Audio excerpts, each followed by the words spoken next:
Utama balik lagi di Podcast Utama episode 12 bareng aku Putri Khalika Rizky, mahasiswa aktif program studi Psikologi. Nah, di tema kali ini, temanya cukup menarik banget nih, yaitu ada tips memasuki atau tips persiapan memasuki dunia kerja bagi kamu yang fresh graduate.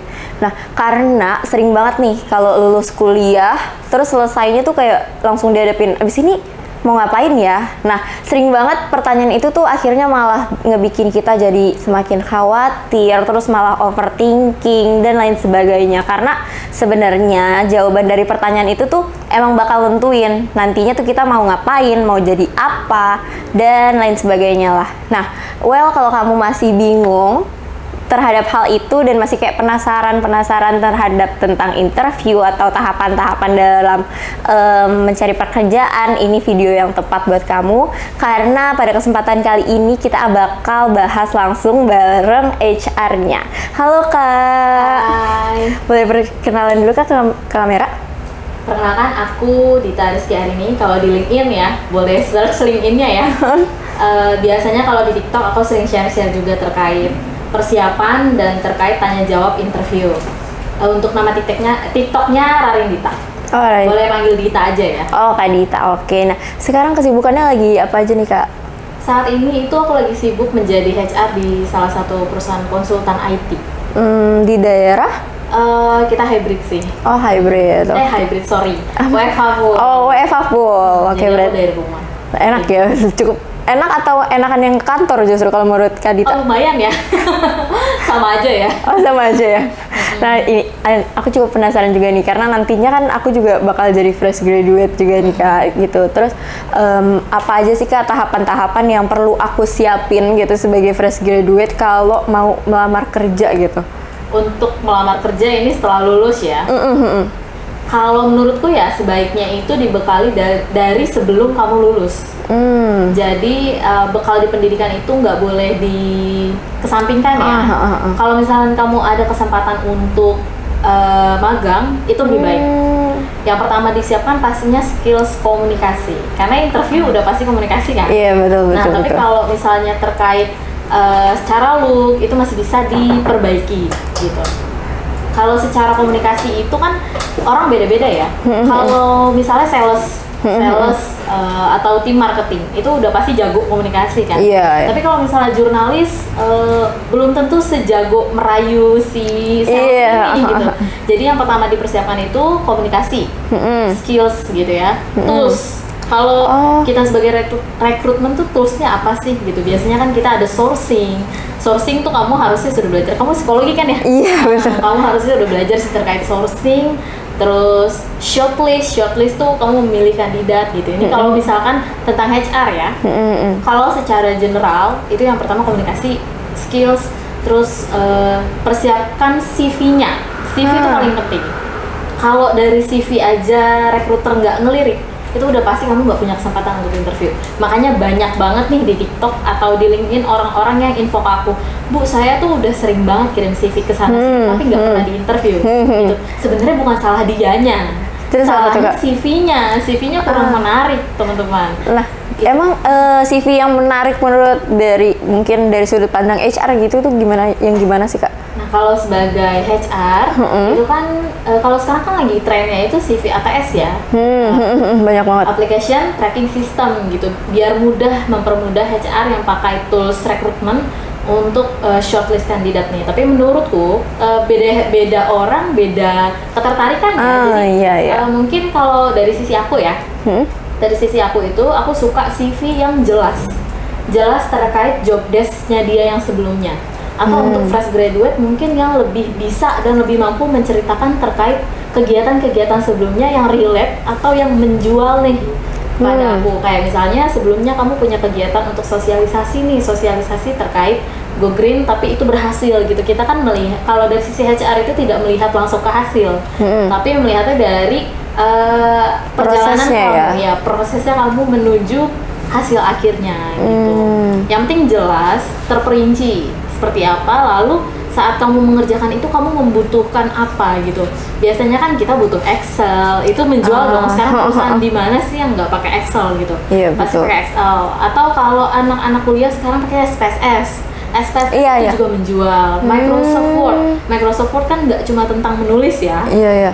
Ada banyak banget toolsnya di dalam itu gitu. Excel juga banyak toolsnya di dalam itu gitu. Itu cukup penting. Nah kalau bisa itu tuh kamu lampirkan di CV kamu gitu. Kalau dari aku pribadi, aku suka CV yang ada fotonya juga ya. Fotonya. Jadi nggak mendebak-debak apa gimana ya? Benar, tapi kadang-kadang nggak jarang loh orang yang punya CV tapi nggak ditaruh email dan nomor teleponnya. Oh, terus kalau kayak gitu harus ngabarinnya tuh gimana, Kak? Itu yang bikin dia tidak pernah diundang untuk interview ya. Gitu.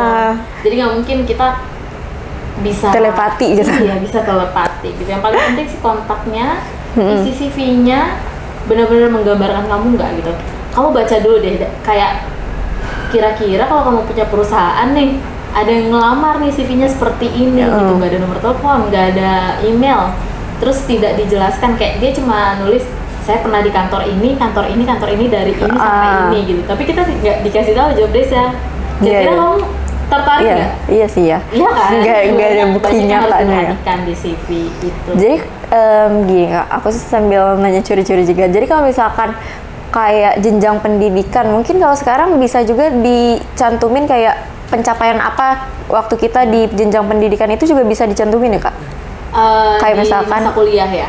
Kayak misalkan di sekolah mungkin pernah mengikuti kepanitiaan apa gitu, berarti bisa dimasukin ke CV-nya juga ya Kak? Bisa.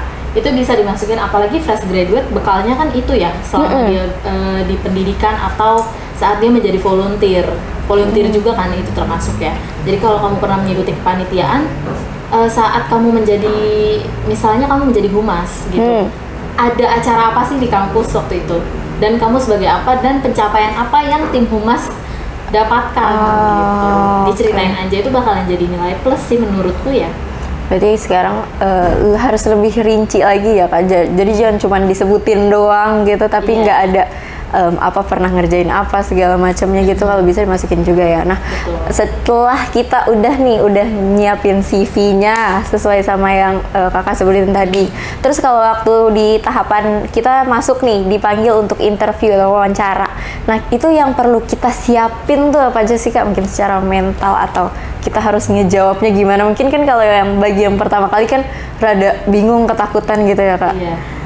Pasti tremor ya. Nah kalau kalian search di Google itu pasti disuruh untuk latihan interview berkaca, ngobrol sama kaca. Tapi kalau misalnya udah saat, pastinya nggak mungkin mendadak ya manggil interview. Kamu bisa mempersiapkan. Yang pertama, berkas apa yang harus kamu bawa, kamu harus make sure dulu. Jangan sampai udah sampai di tempat nih, nggak bawa apa-apa gitu kan, ujung-ujungnya di reschedule gitu. Terus kedua, sesuaikan penampilannya seperti apa, karena yang dilihat user pertama kali sebelum kamu buka suara itu pasti secara look dulu. Oh, secara look dia cocok nih gitu. Nah saat, dan look itu mempengaruhi mood HR loh. Oh, jadi kalau misalnya first impression ya istilahnya. Benar, kalau misalnya kamu ketemu aku dalam keadaan berantakan, pasti kamu mikirnya oh nggak niat loh. Iya benar. Terus ketiga, yang aku bilang tadi, skills komunikasi itu harus dipersiapkan banget saat interview. Jangan sampai saat ditanya kamu ngelamar apa kamu nggak tahu. Harus tahu yang dilamar apa, dan persiapan yang paling intinya itu kamu mampu untuk menceritakan tentang diri kamu dan posisi yang kamu lamar itu.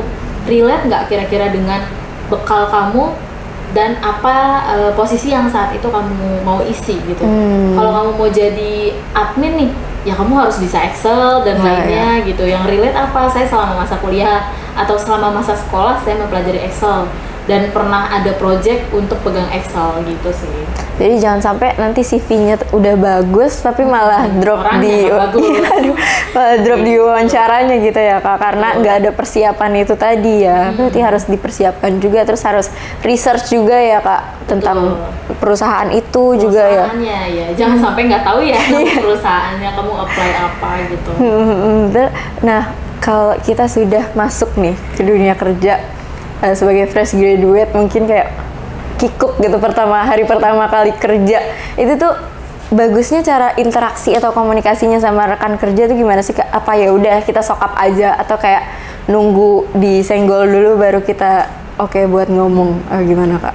Orang-orang kan beda ya, ada extrovert, ada introvert. Ada orang yang bisa nih negur langsung, ada yang nggak bisa gitu. Nah, tapi namanya lingkungan kerja kita tidak bisa seperti itu ya gitu. Jadi ketika kita menjadi orang yang baru dan kita punya dalam satu tim, kita harus bisa dan mampu berbaur. Dan berbaurnya juga nggak bisa sembarangan ya, kayak kalau di kampus tuh kan kita asal nyapa gitu. Tapi kalau di kantor orang-orangnya juga dengan mood dan tekanan kerja yang berbeda. Tentunya mereka juga cara komunikasinya berbeda nih. Misalnya kayak kamu lihat dulu nih dia ngobrol seperti apa. Ini dari sisi aku ya. Saat aku menjadi orang baru di kantor, dia orangnya seperti apa, aku akan ajak ngobrol mengikuti dirinya dia seperti apa. Maksudnya menjalin komunikasi tapi tetap menjaga komunikasi itu juga gitu. Terus yang kedua, jangan sungkan untuk tanya hal yang kamu nggak tahu. Tapi yang masih masuk dalam skup pekerjaan kamu ya, jangan kepoin. Maksudnya kayak jangan pekerjaannya dia kamu tanya-tanya juga. Maksudnya orang kerja kan pasti takutnya terganggu ya gitu. Bertanyalah sesuai porsinya dan berkomunikasi sesuai dengan kondisi juga di sana.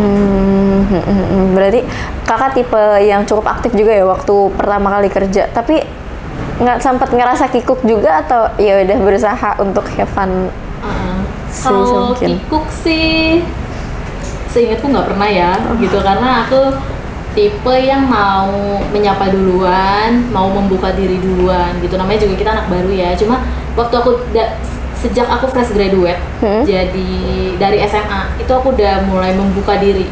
Aku mau taunya apa gitu terkait pekerjaanku. Tapi ketika pekerjaanku di balik layar atau menjadi seorang kayak administrasi, aku kan juga pernah ya menjadi administrasi, itu pun aku nggak banyak ngobrol sama orang karena orang admin itu atau finance biasanya satu ruangan ya. Iya. Dan cuek-cuek ya gitu. Iya, di TikTok banyak tuh kayak katanya kalau masuk ke finance tuh hawanya beda gitu katanya. Iya betul, orangnya karena mereka beresiko ya. Kalau salah sedikit aja itu udah bingung ya penyelesaiannya seperti apa. Nggak balance gitu istilahnya. Dan kebetulan aku nggak tahu banyak nih tentang finance di dalamnya seperti apa. Cuma memang berat sih tanggung jawab mereka. Jadi kita nggak bisa banyak tanya sih ya ke orang finance gitu. Kecuali kita anak baru di finance, lalu ada yang menjadi leader kita di situ gitu. Menyesuaikan aja sih sama lingkungannya. Berarti itu ya Kak, punya mentor atau punya panutan gitu istilahnya di lingkungan kerja tuh butuh juga ya? Sebenarnya mau memberikan itu perusahaan ya. Oh gitu. Jadi untuk perusahaan yang nggak punya mentor sama nggak punya atasan tuh bukan perusahaan yang bagus ya, gitu. Jadi ketika kamu, ini kan kita berbicara tentang fresh graduate ya. Fresh graduate itu nggak bisa loh diajak lari. Gitu. Kalau kamu berani untuk hire seorang fresh graduate, berarti berani juga dong mengeluarkan tenaga dan mentransfer ilmu. Iya betul. Gak mungkin zaman sekarang kan ditanya ya, kamu fresh graduate tapi ditanya kamu pengalamannya apa? Iya. Itu kan aneh banget. Bingung ya. Gitu, iya. Jadi menurutku mentor itu perlu. Pertama, perusahaannya nih pasti ada target penyelesaian, gitu kan? Kalau misalnya dia ada target, misalnya kayak dalam 1 bulan ini targetnya udah selesai ya project ini. Nah kalau seorang fresh graduate nggak dikasih tau apa-apa, gimana dia mau kerja? Yang ada berantakan. Dan ketika berantakan, yang disalahin fresh graduate. Iya, betul. Dan ketika disalahin, dia resign. Ujung-ujungnya kita nyari yang baru. Nyari yang dan hal kayak gitu lagi. Iya, itu perusahaan yang buruk sih. Jadi setiap perusahaan wajib ada mentor, walaupun bukan fresh grad. Walaupun kayak aku nih udah berpengalaman ya. Ketika aku masuk perusahaan baru, aku tetap membutuhkan mentor. Karena gitu, pasti penyesuaian lingkungan baru juga itu kan kita kayak butuh dapat informasi di sini sistem kerjanya gimana sih gitu kan. Pasti berbeda juga ya Kak di setiap perusahaan ya. Beda di setiap perusahaan berbeda, setiap divisi juga berbeda. Dan bayangin kalau kita kerja kita nggak punya mentor, repot ya gitu. Tidak membantu sama sekali untuk menyelesaikan pekerjaan karena orang-orang perusahaan tuh hiring kita untuk meringankan pekerjaan yang ada di perusahaan itu, gitu. Harusnya dia masih mau dong untuk kasih ilmu ke kita, gimana cara cepatnya. Gitu. Jadi jangan hanya cuman ngasih tuntutan doang gitu kali ya kasarnya ya. Betul, sama kayak dosen sih. Iya betul. Sama kayak di kelas, kalau misalnya kita dikasih suatu tugas, tapi kita nggak punya mentor, kita gimana menyelesaikannya? Gitu. Nah, itu kan tadi kayak menghadapi orang-orang yang berbeda pula, terus dengan tekanan gitu juga pasti. Benar. Fresh graduate rada kaget juga. Nah, kalau kakak nih menghadapi tantangan-tantangan di dunia kerja tuh, cara ngehandle-nya tuh gimana sih kak? Atau tantangan apa yang sering banget kakak temuin di dunia kerja? Kalau tantangan di dunia kerja tuh ada levelnya ya. Ada level tantangan rendah, sedang, atau tinggi nih gitu. Mulai dari yang rendah dulu deh kak. Mungkin target ya. Kalau setiap perusahaan pasti kita setiap posisi ada targetnya gitu. Untuk menghadapi tantangan itu kita punya cara tersendiri. Kalau menurutku kita harus punya list to do. Apa yang akan kita lakukan hari itu, atau kita tulis deadline apa yang harus kita selesaikan. Itu sudah menyelesaikan setengah dari apa yang kita rencanakan loh. Iya sih. Gitu. Kalau udah selesai tinggal checklist, abis itu kita lanjut mau ngapain.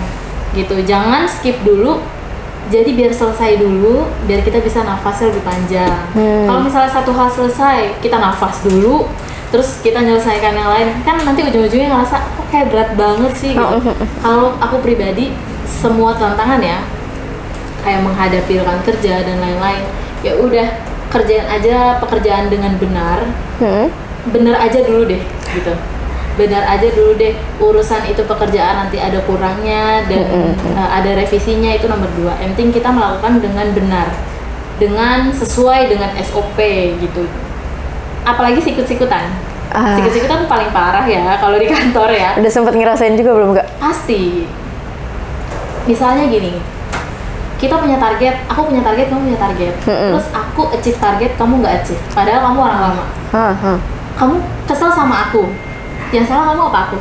Yang salah aku lah. Kamu dong. Iya. Kamu orang lama kenapa nggak achieve? Gitu kan. Terus kedua, tanpa alasan aku nggak suka sama kamu.